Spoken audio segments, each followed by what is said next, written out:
बताइए कि ये आपको इनके ज़्यादा खुशी का पल बताइए। खुशी तो ज़्यादा करके अपने फैमिली के बीच में रहते हैं तो हमेशा खुशहाल ज़्यादा होते हैं। माँ बाप होते हैं साथ में।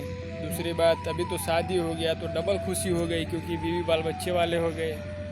तो बीवी बाल बच्चों का खुशी एक अलग ही होता है, लेकिन इंसान को ज़्यादातर अपने माँ बाप में खुश रहना चाहिए, क्योंकि वो भी जिस तरह हम लोग सपना सजाते हैं वो भी हमारे पैदाइश पे, पैदा होने के टाइम पे वो भी एक खुशी सजाते हैं, सपना सजाते हैं। और हम उनके एहसास को मार देंगे या उनकी जिम्मेदारी को ख़त्म कर देंगे तो उससे उनको ज़्यादा तकलीफ़ होगा।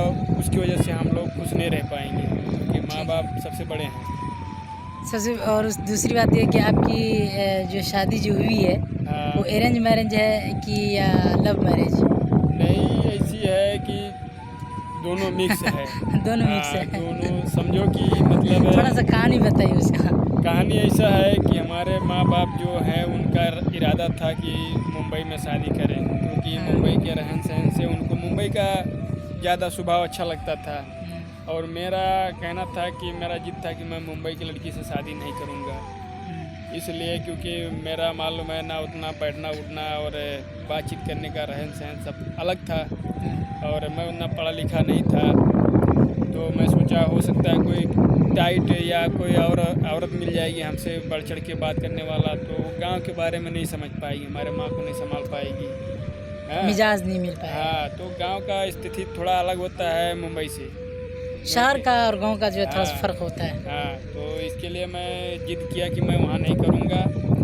तो फिर मैं आ गया यहाँ सऊदी में। सऊदी में हमारे अब्बा ने हमको बहुत उम्मीद सजा के भेजा कि कुछ करेगा, उसके बाद में आएगा तो शादी करेंगे, उसी की मर्ज़ी से करेंगे। हाँ, या हम लोग तब तक लड़की पसंद कर लेंगे, फिर आएगा तो करेंगे।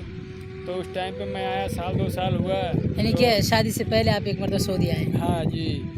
तो आया तो मैं यहाँ रहा, साल 2 साल 3 साल रहा। उसके बाद में हमारी थोड़ा घर में ऐसा बातचीत हुआ हमारे माँ के और हमारे खाला के बीच में। उनकी लड़की एक थी, तो अपने रिश्तेदारी थी? हाँ, हमारी सगे खाला है, हमारी माँ की बहन है, उनकी लड़की है।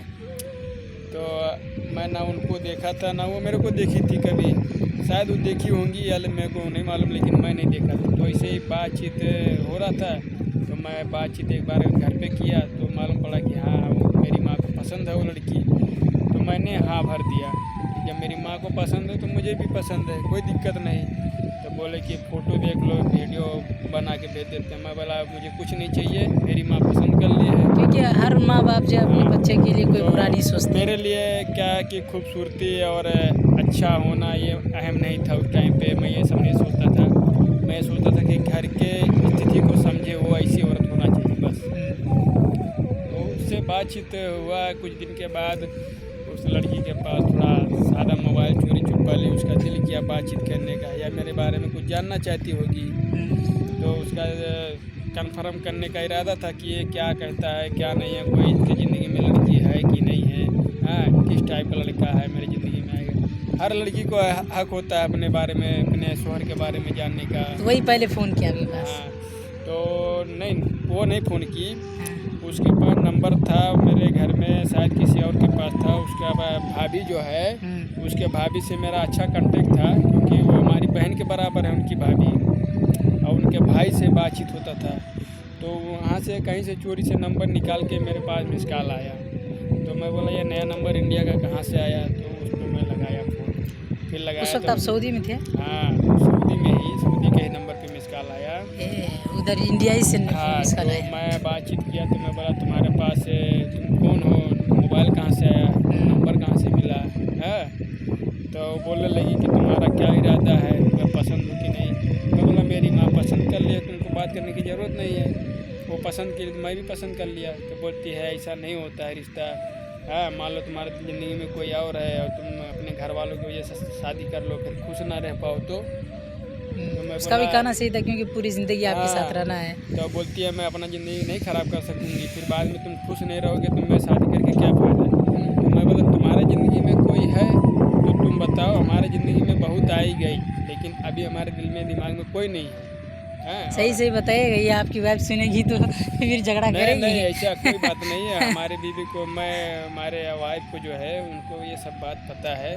और दूसरी बात हमारे घर वालों को भी पता है। मैं मालूम है क्या है, पहली बात तो मैं झूठ नहीं बोलता हूँ, इसलिए क्योंकि झूठ बोलना भी नहीं चाहिए। हाँ, झूठ बोलना इसलिए नहीं अच्छा समझता हूँ, क्योंकि आज नहीं तो कल कभी ना कभी तो कुछ ना कुछ पता चल ही जाएगा किसी और के जरिए। सही तो बात है। फिर अपने आप को शर्मिंदगी होगी। तो झूठ नहीं बोलना चाहिए, कोई भी सच्चाई है सामने रख दो। हाँ, वो सही है। फिर ऐसी बातचीत होते रहा फ़ोन पे धीरे धीरे। तो उसको बोले कि हाँ, सही है, आपका बातचीत करने का तरीका सही यानी लगा। बात फिक्स हो गया। हाँ, बातचीत होने लगा धीरे धीरे। उसके बाद में वो बड़ी मोबाइल ले ली। नहीं तो मैं छुट्टी पे गया यहाँ से, साल भर के बाद मैं बातचीत करने के बाद गया मैं छुट्टी पे घर। तो मैं एक मोबाइल उसको लेके दे दिया। हाँ, क्योंकि वो छोटी मोबाइल चोरी छुपा बात करती थी तो घर वाले मना करते थे, मारते थे। तो मैं शानशाही सबके सामने दे दिया। मैं बोला वो मेरे से बात करती है, उसकी जिम्मेदारी मैं लेता हूँ, तुम लोग टेंशन मत लो, वो ऐसी लड़की नहीं है, मैं समझ गया हूँ बातचीत करने के तरीके से। सही। तो मैं बोला ऐसा का जो रहेगा तो उसको मैं देख लूँगा क्या है क्या नहीं। तो वो फिर लोग उसके बाद यहाँ से घर गए तो शादी कितने दिन के बाद होगी? नहीं तो मैं छुट्टी में गया तो फिर छुट्टी में मैं गए थे? एक ही बार उसके घर पे गया, उसको देखने के लिए गया था। हाँ, देखा उखा, बातचीत किया, उसके घर वालों से बातचीत किया। उसके बाद में मैं अपने घर पे आ गया। फिर मैं 3 महीने के लिए छुट्टी गया था, फिर आया वहाँ से मुंबई। हाँ, फिर आके मैं अपने अब्बा अम्मी से सबसे बोला कि ऐसे सब बात है और वो लड़की पसंद है, मैं करूँगा तो वहीं करूँगा, आप लोग कहीं भी डिसाइड मत करना दूसरी जगह। वो लोग ठीक मान गए। तो फिर इनके शादी करने के बाद छुट्टी में जो यहाँ से सऊदी से गए थे, छुट्टी पे गया था मैं खाली उनको देखने के लिए, और कुछ नहीं मांगनी उंगनी हुआ था, छोड़ दिया। उसके बाद में आया यहाँ से, फिर मैं फिर सऊदी आ गए हाँ, रिटर्न। फिर 1.5 साल के बाद मैं फाइनल गया। 1.5 साल के बाद यहाँ से फाइनल गया, तब शादी भी। तो उस टाइम पे मैं 2021 में गया। हाँ, शादी किया। हाँ, और उसके बाद में साल भर तक मैं समझ लो घर ही पे बैठा, कुछ काम धाम नहीं करा। फिर हमारे थोड़ा घर में प्रॉब्लम था, कोई दवाई का लेके, औरत का प्रॉब्लम था, बच्चे का लेके प्रॉब्लम था। मतलब एक लड़की हुई, ऊपर वाले ने दिया, अल्हम्दुलिल्लाह। अल्हम्दुलिल्लाह। और चलिए, अभी औलाद का खुशहाल होना है। भी बहुत बड़ी नेमत है। हाँ, अभी हर जिसका हाल से औलाद नहीं खुशहाल। है, औलाद की अहमियत उससे पूछ जिसका औलाद नहीं है, बहुत बड़ी कीमती चीज़ है। चलिए ठीक है, मुश्ताक भाई आपसे मिलके बहुत खुशी हुई, और आपने जो है अपनी लाइफ की जर्नी के बारे में बताया। और इंशाल्लाह आप जो है आगे जाएंगे और तरक्की करेंगे, और अल्लाह ताला आपसे आमीन। दुआ है कि आपकी ज़िंदगी में और जो है खुशियाँ